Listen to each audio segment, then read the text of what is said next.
First time ఎప్పుడైతే ఈ చిత్రం గ్లిమ్స్ బయటకు వచ్చిందో ఆ రోజు నుంచి ఈ రోజు వరకు తను ఎప్పుడు కూడా ఏ కంటెంట్లో కూడా తను ఫెయిల్ అవ్వలేదు. ఎందుకంటే ఈ చిత్రానికి కావాల్సిన అద్భుతమైనటువంటి బ్యాక్గ్రౌండ్ స్కోర్ని అందించడం కేవలం తన వల్లే సాధ్యమవుతుంది. థ్యాంక్ యూ సో మచ్ అని for giving us this blockbuster. మా అన్న గురించి ఎంత తక్కువ మాట్లాడితే అంత మంచిది, మీకు తెలుసు. నేను ఎక్కువ ఆయన గురించి మాట్లాడను, ఆయన కూడా నా గురించి ఎక్కువగా మాట్లాడరు. కానీ నా తండ్రి తర్వాత తండ్రి స్థానంలో నా వెనకాల నిల్చొని ఆయన ఆశీర్వచనాన్ని నాకు అందిస్తున్నటువంటి కళ్యాణ్ అన్నకి, last but not the least అండి, నాకు అత్యంత ఆప్తుడు మా కొరటాల శివకి. ఈరోజు అనుబంధం కాదు ఇది, బృందావనం దగ్గర నుంచి మొదలైంది మా ఇద్దరి బంధం.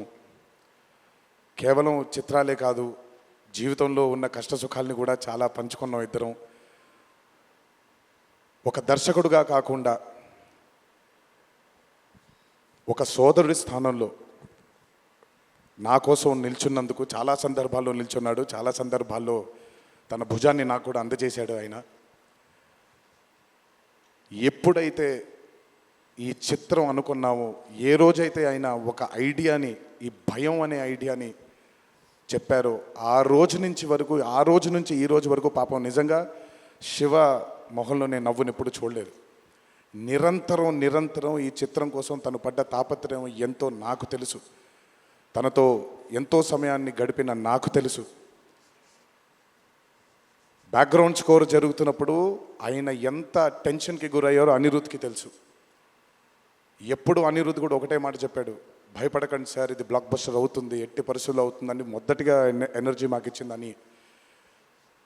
సో అంత టెన్షన్ నుంచి ఈరోజు ఆయన మొహంలో చాలా చాలా చాలా ఒక ఆనందం కంటే ఒక మనశ్శాంతిని చూస్తున్నాను. ఈ మనశ్శాంతిని మా శివకు అందించినందుకు ఇంకొకసారి అందరికీ పేరు నా ప్రేక్షక దేవుళ్ళందరికీ నా ధన్యవాదాలు తెలియజేసుకుంటున్నాను. Thank you so much.